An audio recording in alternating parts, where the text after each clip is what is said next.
La plupart d'entre nous apprennent à gérer la richesse et l'argent auprès de leurs parents ou d'amis proches très influents. Cela signifie-t-il que ce sont toujours les bons conseils à suivre? Seulement si votre père était Warren Buffett, votre mère Vicky Robin et votre meilleur ami Bill Gates, sinon non, probablement pas. Il est temps de désapprendre ces habitudes. Dans les secrets d'un esprit millionnaire, T. Harv Eker vous apprend à observer vos propres modes de pensée sur l'argent, à remettre en question les pensées négatives bien ancrées, à penser comme une personne riche et à construire une richesse qui vous mènera au bonheur et au succès. Je vais maintenant vous présenter mes 5 caractéristiques les plus importantes tirées du livre. Si vous pensez que j'ai oublié une caractéristique importante, vous pourrez probablement la trouver dans mes résumés de Père riche, Père pauvre ou La science de l'enrichissement. Avant de commencer, je vous invite, si cela n'est pas encore fait, à vous abonner à ma chaîne, à cliquer sur le bouton j'aime et à activer la cloche de notification pour ne pas manquer les prochaines vidéos. Enseignement numéro 1, les riches croient que je crée ma vie, les pauvres croient que la vie m'arrive. Qui selon vous, a le plus de chances de jouer à la loterie, un riche ou un pauvre? Vous l'avez deviné. C'est une habitude de pauvre. Les pauvres croient en effet que la seule façon de devenir riche est que quelqu'un d'autre tire leur nom d'un chapeau. Au lieu d'assumer ses responsabilités, le pauvre aime s'adonner à 3 autres activités. Blâmer, justifier et se plaindre. Le jeu du blâme est le jeu préféré des pauvres. Le jeu des reproches a un objectif principal. Voir combien de personnes et de circonstances on peut pointer du doigt sans jamais se regarder soi-même. S'il n'y a rien à blâmer, vous entendrez souvent la personne pauvre rationaliser. De toute façon, l'argent n'est pas vraiment important. Il est évident que cette attitude pose problème. Votre petite amie resterait-elle longtemps avec vous si vous lui répétiez sans cesse qu'elle n'est pas vraiment importante? Non, et l'argent non plus. Ce sur quoi vous vous concentrez se développe. Si vous vous plaignez, vous vous concentrez sur ce qui est mauvais et vous obtiendrez donc plus de ce qui est mauvais. C'est une mauvaise stratégie, à la fois pour votre portefeuille et pour votre santé mentale. Au lieu de cela, faites ce que ferait une personne riche, prenez l'entière responsabilité de votre situation financière. La prochaine fois que vous vous surprendrez à blâmer, à justifier ou à vous plaindre, corrigez-vous, haut et fort. Par exemple, si vous vous surprenez à dire « pas étonnant que je ne sois pas riche. Mes parents n'ont même pas eu de voiture », corrigez-vous immédiatement en disant « mais je ne suis pas mes parents. Et en plus, il y a plein de millionnaires autodidactes. Je suis aussi bon qu'eux, donc je peux devenir riche comme eux. » Deuxième enseignement, les personnes riches sont prêtes à se faire connaître et à promouvoir leurs valeurs. Les pauvres ont une vision négative de la vente et de la promotion. Avez-vous déjà vu l'une de mes autres excellentes vidéos? Chaque semaine, je résume de nouveaux livres pour vous afin que vous puissiez consommer des informations sur le sujet de l'investissement de la manière la plus efficace et la plus agréable possible. Ne manquez pas cela. Alors, si vous n'êtes pas encore abonné, pensez à appuyer sur le bouton et à activer la cloche de notification. Le refus de la promotion est l'un des plus grands obstacles à la richesse et au succès. Si vous n'êtes pas disposé à vous promouvoir, à promouvoir votre service et ou votre produit, quelqu'un d'autre fera la promotion du sien et vous contournera.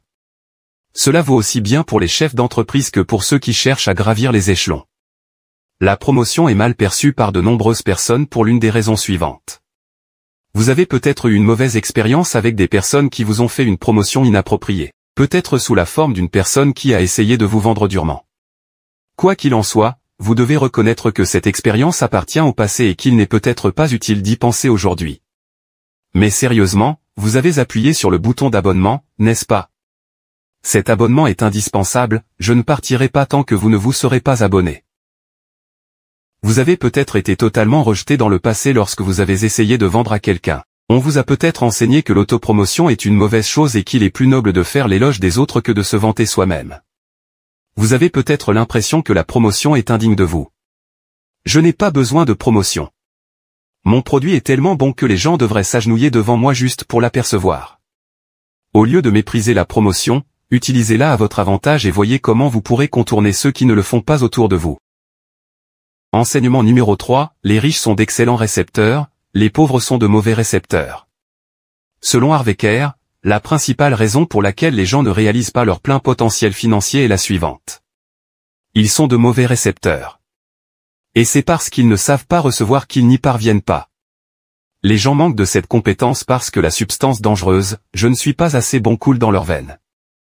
Les personnes concernées doivent comprendre que le fait d'être digne ou d'être assez bon est 100% subjectif. Pensez-vous que Donald Trump était digne d'être le président des États-Unis?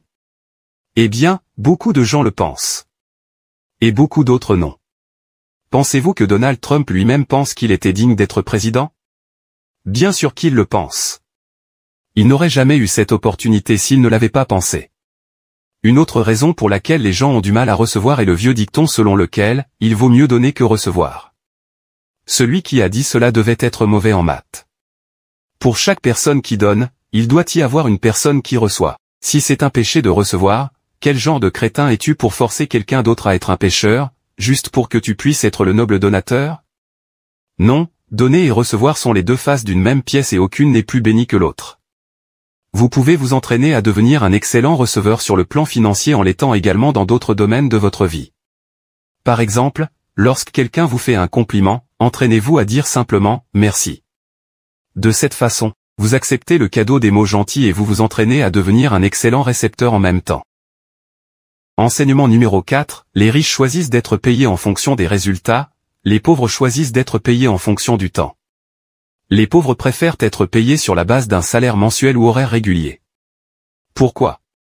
Parce qu'ils ont peur de gagner en fonction de leur performance et de tester leur véritable valeur sur le marché, mais cette sécurité d'un salaire mensuel ou horaire garanti a un prix, et ce prix, c'est leur richesse. Le fait qu'ils échangent leur temps contre de l'argent à un taux fixe, et que ce temps est limité plafonne leurs revenus. Ne plafonnez jamais vos revenus. Les personnes riches, quant à elles, disposent de sources de revenus telles que les entreprises, les commissions, les options d'achat d'actions et les partages des bénéfices. Remarquez que ces revenus ne sont pas plafonnés. Les personnes riches croient en elles-mêmes, ils croient en leur valeur et en leur capacité à tenir leurs promesses. Les pauvres n'y croient pas, et c'est pourquoi ils ont besoin de garanties sous la forme de salaires mensuels fixes. Je vous encourage vivement à mettre cela en pratique dès que possible. Essayez de faire en sorte qu'au moins une partie de vos revenus dépende de l'une des sources de revenus des riches mentionnées précédemment. Efforcez-vous de faire en sorte que vos revenus soient basés à 100% sur les performances dans les années à venir. Cinquième enseignement, les riches pensent aux deux, les pauvres à l'un ou à l'autre. Lequel choisirez-vous? Un risque faible ou une récompense élevée? Les deux? Les galettes bretonnes ou le bœuf bourguignon? Les deux, bien sûr. Les deux. Prendre le gâteau ou le manger? Les deux, sans aucun doute. Votre argent ou votre vie? Je prendrai les deux, merci. Les riches vivent dans un monde d'abondance, tandis que les pauvres vivent dans un monde de limitation et de pénurie.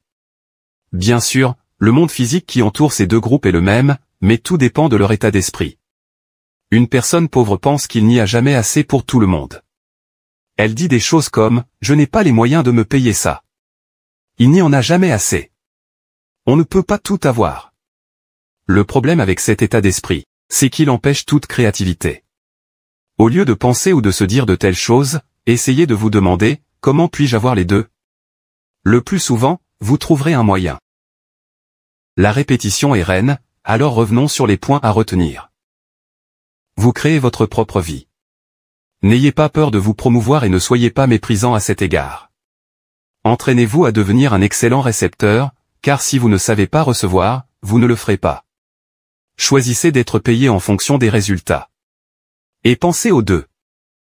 Comme toujours, si vous souhaitez que je résume un livre sur l'investissement, les finances personnelles ou la gestion de l'argent, n'hésitez pas à m'en faire part dans vos commentaires. Et si vous trouvez que l'un des enseignements de ce livre est particulièrement intéressant et que vous souhaitez que je le développe, ne soyez pas timide, vous pouvez également le commenter. Si vous avez aimé cette vidéo, n'hésitez pas à vous abonner, à me laisser un like et à activer la cloche de notification pour ne pas manquer les prochaines. Merci d'avoir regardé.